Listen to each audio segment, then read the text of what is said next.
Hello there, Star Wars toy fans. This is Jim, and welcome to my channel. If you're new to the channel, I hope you take a listen to this video. It's one in a series that I've been doing on The Empire Strikes Back. And this one today happens to feature the vintage Kenner Slave One.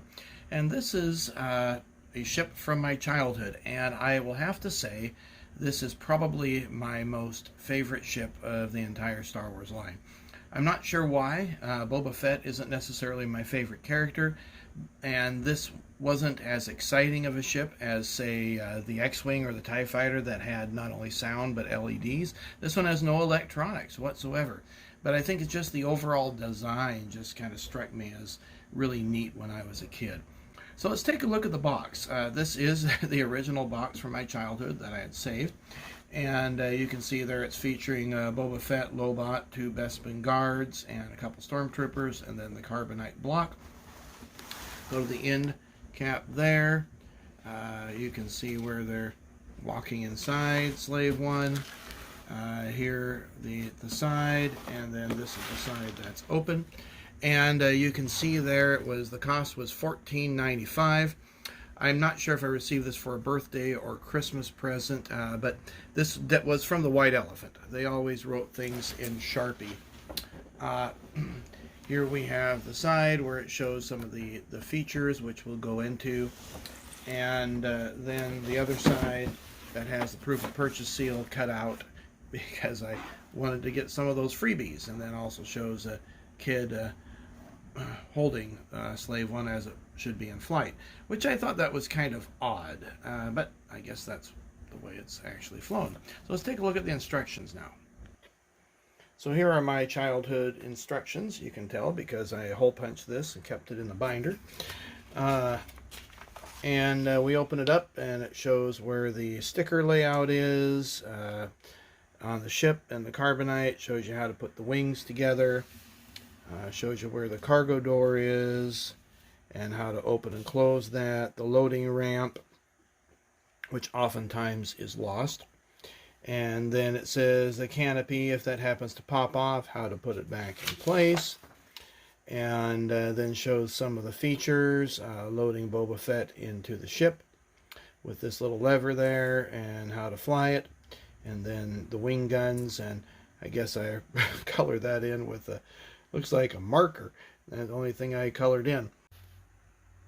For what it's worth, here is the original sticker sheet for the Slave One.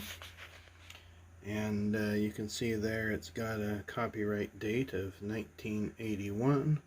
And then gives you all kind of the numbers and then areas that it goes on the ship.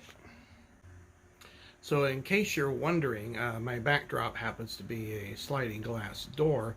Those are the louvers, and there is the cat looking out the window. So that's why there's a gap there. Well, let's take a look at the box and what's inside. So open that up. This is one of the few boxes that I actually saved all the packing in. And we'll pull the ship out.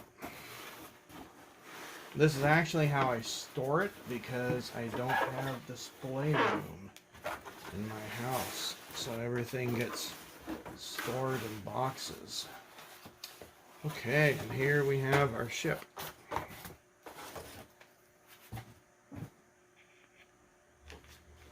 And this is the original bag for the wings. They just snap on into place. Oops, I think I got them on backwards. Yep. Always seemed kind of odd that they went on that way.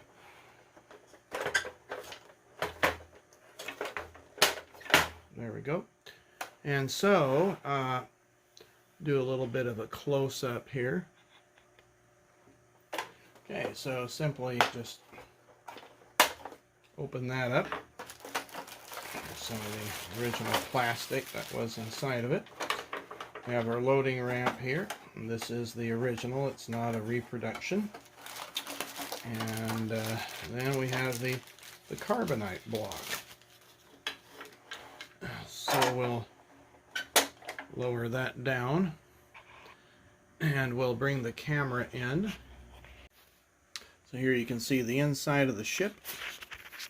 Thought it would be fun to add some electronics to this. Toy Polloi did that. I'm not just sure what I would do, but the ships are expensive enough. It doesn't really behoove a person to tear one apart. Unless you get a real junker, and then you got to try to piece it together. You can see that top sticker's a little worn. And I would assume that the guns have these plastic reeds on the inside. That's what makes them click. It was always a kind of a nuisance. And then there's the underside. You can see the stickers there. And here's the carbonite block. And it is kind of at an angle, so it doesn't really stand up on its own like it did in The Empire Strikes Back. Now we'll go ahead and load Boba Fett inside the clip. There we are. Bring the camera in, and we'll move that little lever. And then you can see them on the inside. And that's a sticker we didn't have to put in. Then basically you just close the door, and the door just snaps into place. And that's simply it. So there you go. Well, I hope you enjoyed this video. If you're new to my channel, please feel free to subscribe. If you liked the video, please give it a thumbs up. And we'll see you on future Empire Strikes Back videos. Take care.